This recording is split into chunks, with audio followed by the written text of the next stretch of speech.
A Study in Scarlet. Chapter 6. A continuation of the reminiscences of John Watson, M.D. Our prisoner's furious resistance did not apparently indicate any ferocity in his disposition towards ourselves, for on finding himself powerless, he smiled in an affable manner, and expressed his hopes that he had not hurt any of us in the scuffle. "I guess you're going to take me to the police station," he remarked to Sherlock Holmes. "My cab's at the door. If you'll loose my legs, I'll walk down to it. I'm not so light to lift as I used to be." Gregson and Lestrade exchanged glances, as if they thought this proposition rather a bold one, but Holmes at once took the prisoner at his word, and loosened the towel which we had bound round his ankles. He rose and stretched his legs, as though to assure himself that they were free once more. I remember that I thought to myself, as I eyed him, that I had seldom seen a more powerfully built man, and his dark sunburned face bore an expression of determination and energy which was as formidable as his personal strength. "If there's a vacant place for a chief of the police, I reckon you are the man for it," he said, gazing with undisguised admiration at my fellow lodger. "The way you kept on my trail was a caution." "You had better come with me," said Holmes to the two detectives. "I can drive you," said Lestrade. "Good. And Gregson can come inside with me.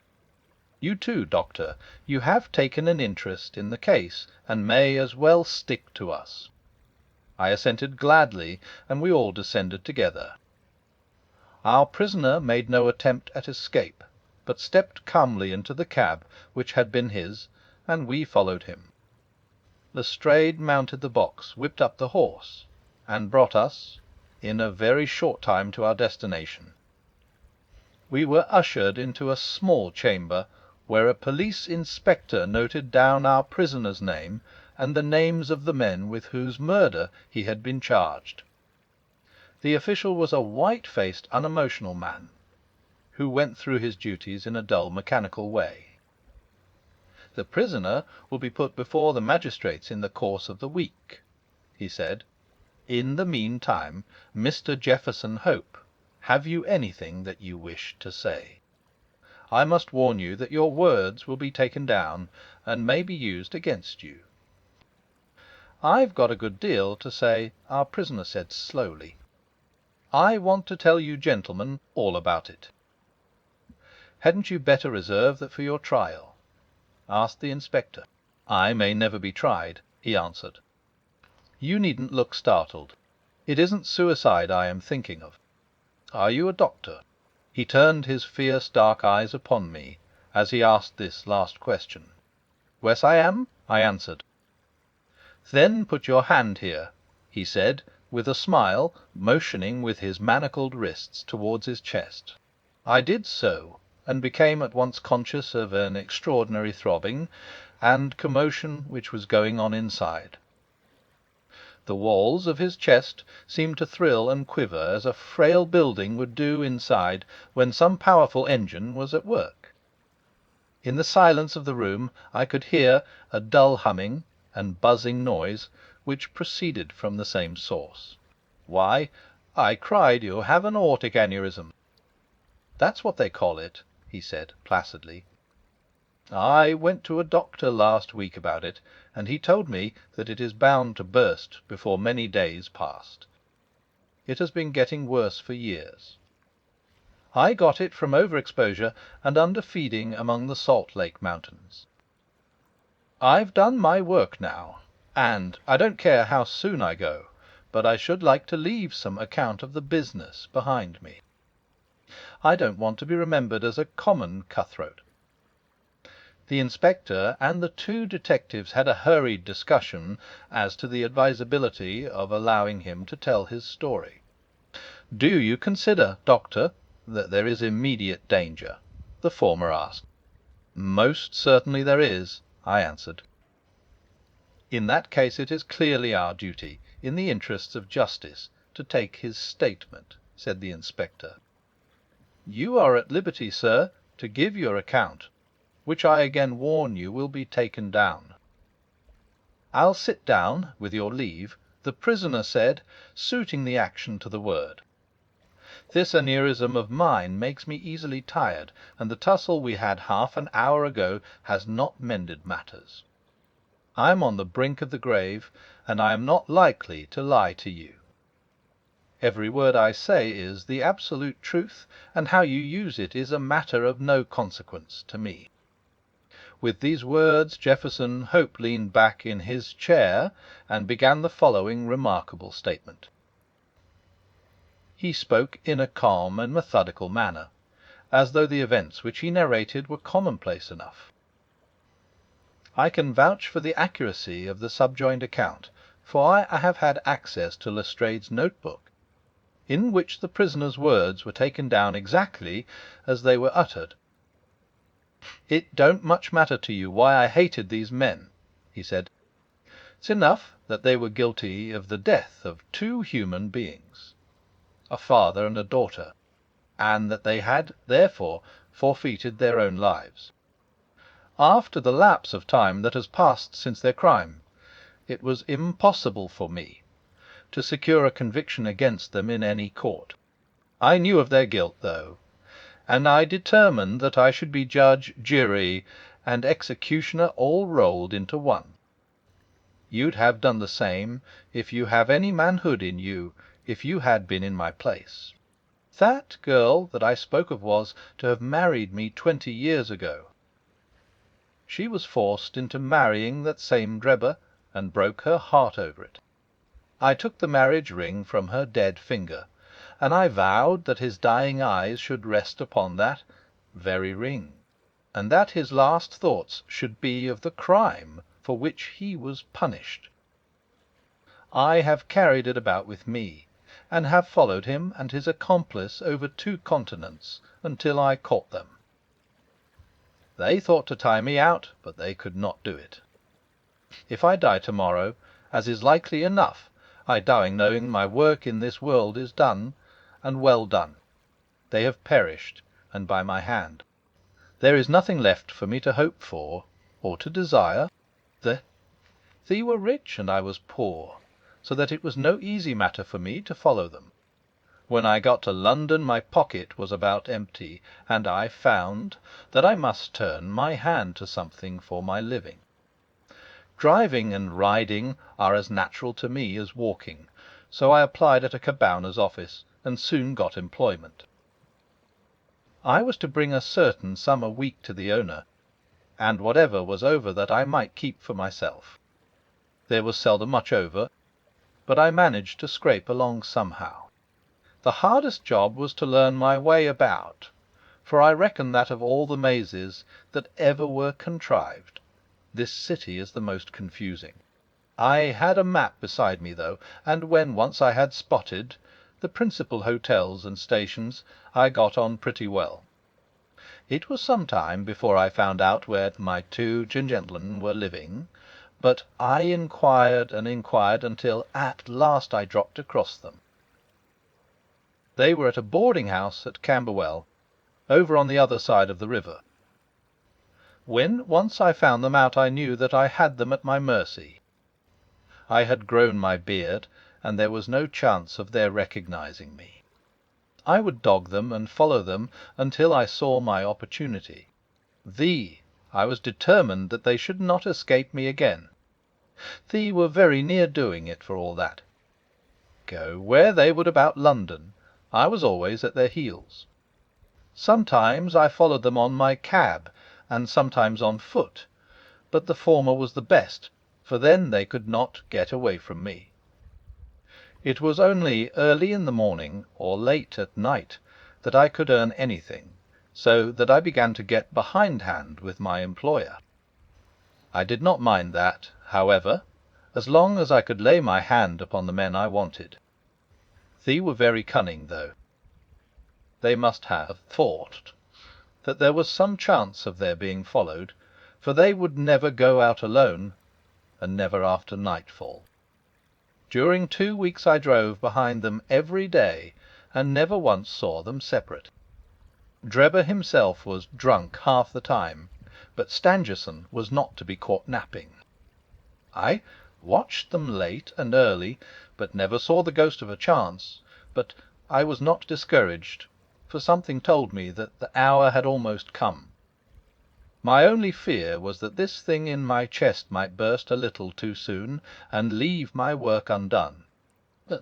At last, one evening I was driving up and down Torquay Terrace, as the street was called in which they boarded, when I saw a cab drive up to their door.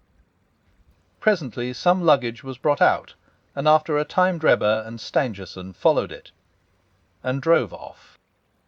I whipped up my horse, and kept within sight of them, feeling very ill at ease, for I feared that they were going to shift their quarters.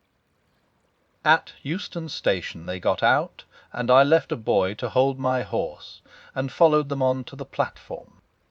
I heard them ask for the Liverpool train, and the guard answer that one had just gone, and there would not be another for some hours. Stangerson seemed to be put out at that, but Drebber was rather pleased than otherwise. I got so close to them in the bustle that I could hear every word that passed between them. Drebber said that he had a little business of his own to do, and that if the other would wait for him he would soon rejoin him. His companion remonstrated with him, and reminded him that they had resolved to stick together. Drebber answered that the matter was a delicate one, and that he must go alone.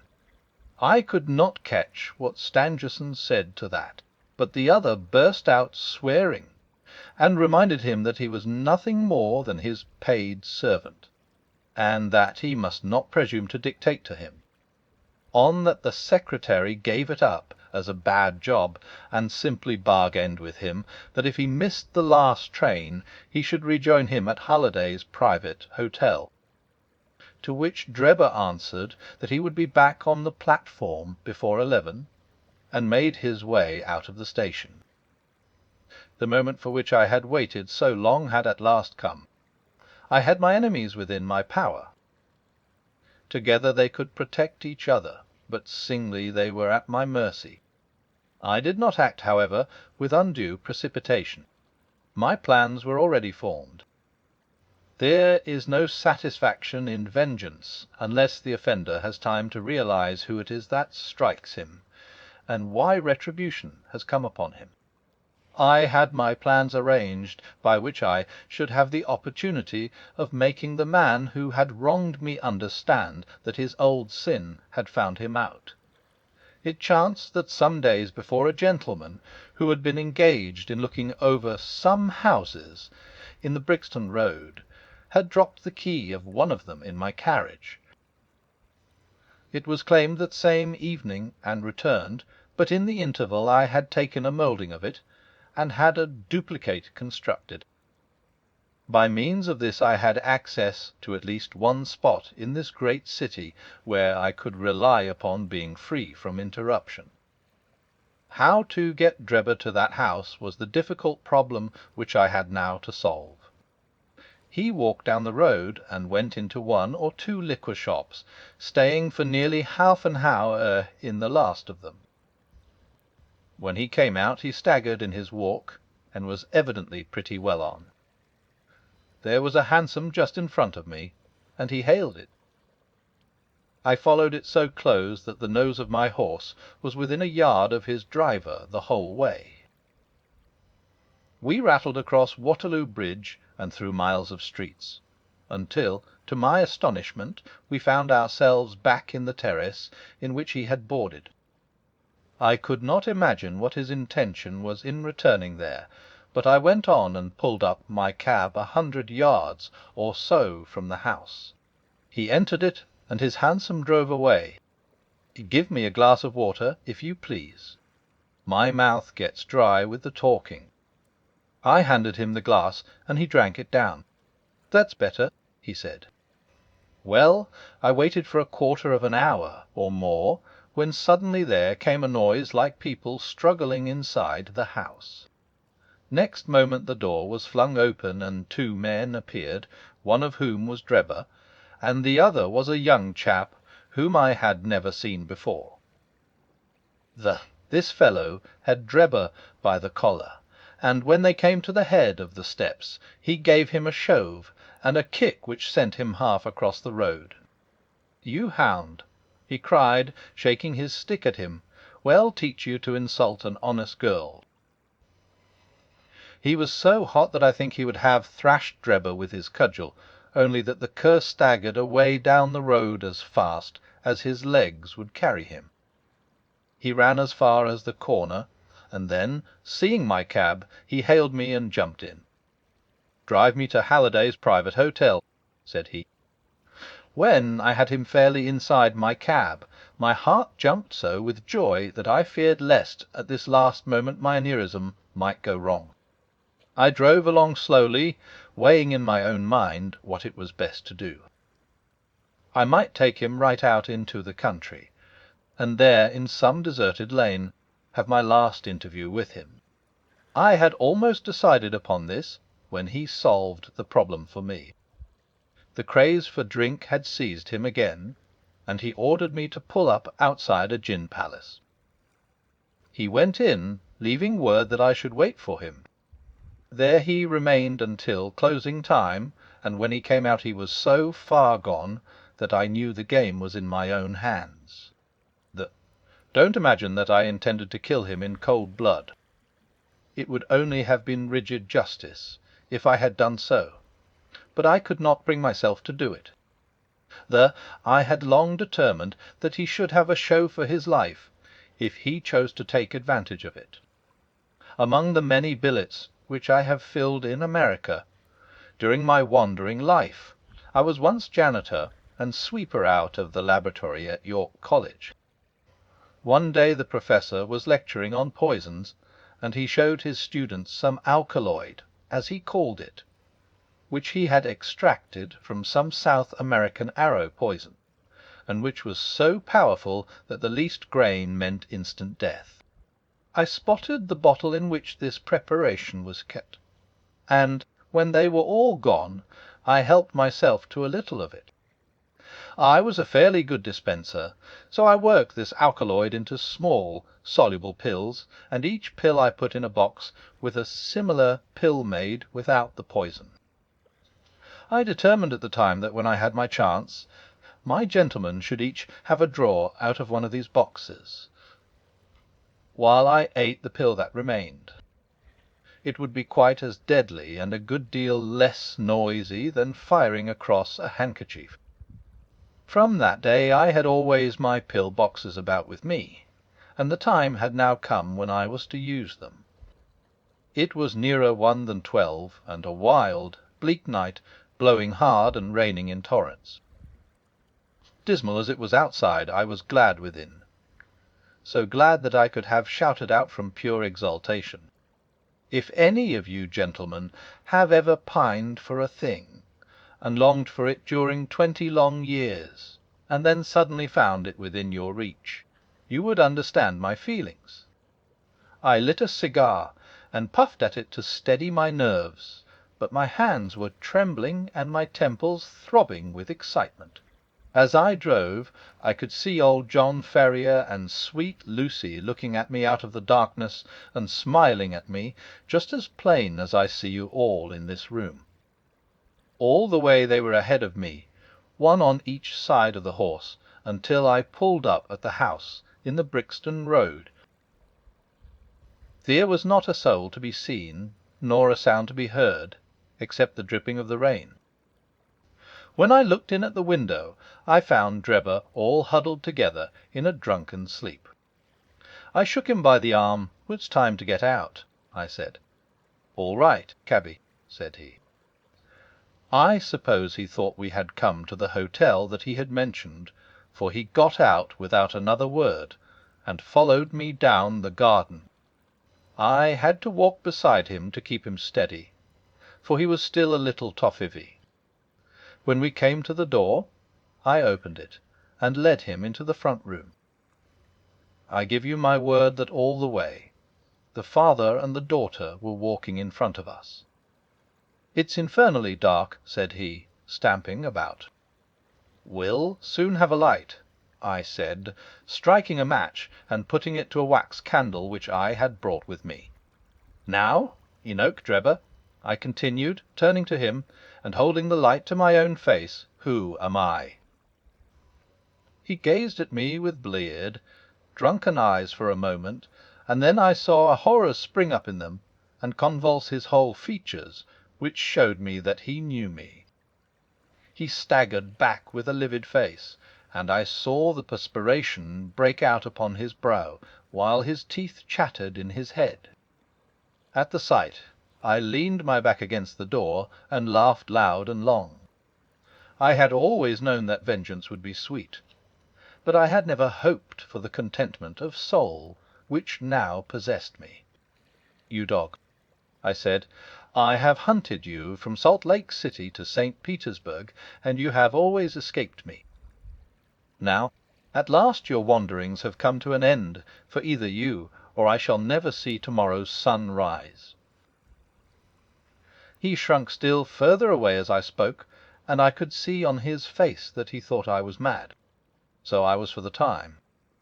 The pulses in my temples beat like sledge hammers, and I believe I would have had a fit of some sort if the blood had not gushed from my nose and relieved me. What do you think of Lucy Ferrier now? I cried, locking the door and shaking the key in his face. Punishment has been slow in coming, but it has overtaken you at last. I saw his coward lips tremble as I spoke. He would have begged for his life, but he knew well that it was useless. "Would you murder me?" he stammered. "There is no murder," I answered. "Who talks of murdering a mad dog? What mercy had you upon my poor darling when you dragged her from her slaughtered father and bore her away to your accursed and shameless harem?" "It was not I who killed her father," he cried. "But it was you who broke her innocent heart," I shrieked, thrusting the box before him. "Let the high God judge between us. Choose and eat. There is death in one and life in the other. I shall take what you leave. Let us see if there is justice upon the earth, or if we are ruled by chance."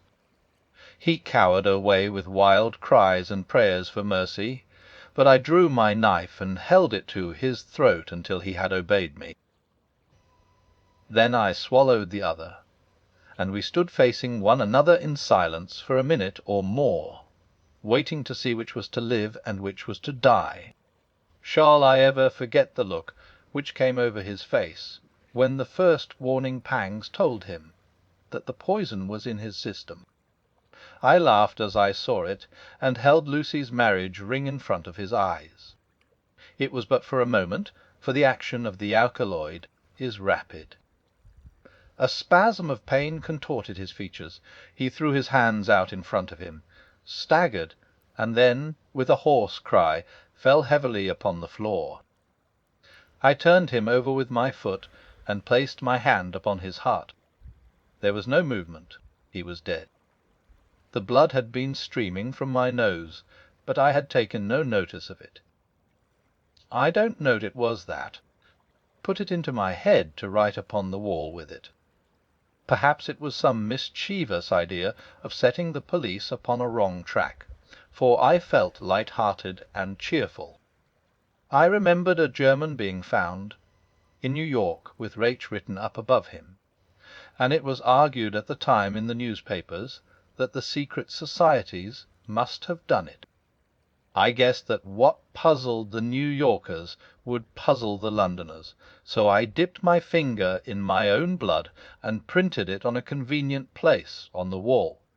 Then I walked down to my cab and found that there was nobody about, and that the night was still very wild. I had driven some distance when I put my hand into the pocket in which I usually kept Lucy's ring, and found that it was not there. I was thunderstruck at this, for it was the only memento that I had of her. Thinking that I might have dropped it, When I stooped over Drebber's body, I drove back, and leaving my cab in a side street, I went boldly up to the house, for I was ready to dare anything rather than lose the ring. When I arrived there, I walked right into the arms of a police officer who was coming out, and only managed to disarm his suspicions by pretending to be hopelessly drunk. That was how Enoch Drebber came to his end. All I had to do then was to do as much for Stangerson, and so pay off John Ferrier's debt. I knew that he was staying at Halliday's private hotel, and I hung about all day, but he never came out. I fancy that he suspected something when Drebber failed to put in an appearance. He was cunning with Stangerson, and always on his guard. If he thought he could keep me off by staying indoors, he was very much mistaken. I soon found out which was the window of his bedroom, and early next morning I took advantage of some ladders which were lying in the lane behind the hotel, and so made my way into his room in the grey of the dawn. I woke him up and told him that the hour had come when he was to answer for the life he had taken so long before. I described Drebber's death to him, and I gave him the same choice of the poisoned pills. Instead of grasping at the chance of safety which that offered him, he sprang from his bed and flew at my throat. In self-defence I stabbed him to the heart. It would have been the same in any case, for Providence would never have allowed his guilty hand to pick out anything but the poison. I have little more to say, and it's as well, for I am about done up. I went on cabbing it for a day or so, intending to keep at it until I could save enough to take me back to America. I was standing in the yard when a ragged youngster asked if there was a cabby there called Jefferson Hope, and said that his cab was wanted by a gentleman at 221B, Baker Street. I went round, suspecting no harm, and the next thing I knew, this young man here had the bracelets on my wrists, and as neatly shackled as ever I saw in my life. That's the whole of my story, gentlemen. You may consider me to be a murderer, but I hold that I am just as much an officer of justice as you are. So thrilling had the man's narrative been, and his manner was so impressive, that we had sat silent and absorbed. Even the professional detectives, alas, as they were in every detail of crime, appeared to be keenly interested in the man's story. When he finished we sat for some minutes in a stillness which was only broken by the scratching of Lestrade's pencil as he gave the finishing touches to his shorthand account. There is only one point on which I should like a little more information. Sherlock Holmes said at last, "Who was your accomplice who came for the ring which I advertised?" The prisoner winked at my friend jocosely. "I can tell my own secrets," he said, "but I don't get other people into trouble. I saw your advertisement, and I thought it might be a plant, or it might be the ring which I wanted. My friend volunteered to go and see. I think you'll own he did it smartly." "Not a doubt of that," said Holmes heartily. "Now, gentlemen," the inspector remarked gravely, "the forms of the law must be complied with. On Thursday the prisoner will be brought before the magistrates, and your attendance will be required. Until then I will be responsible for him." He rang the bell as he spoke, and Jefferson Hope was led off by a couple of warders, while my friend and I made our way out of the station and took a cab back to Baker Street.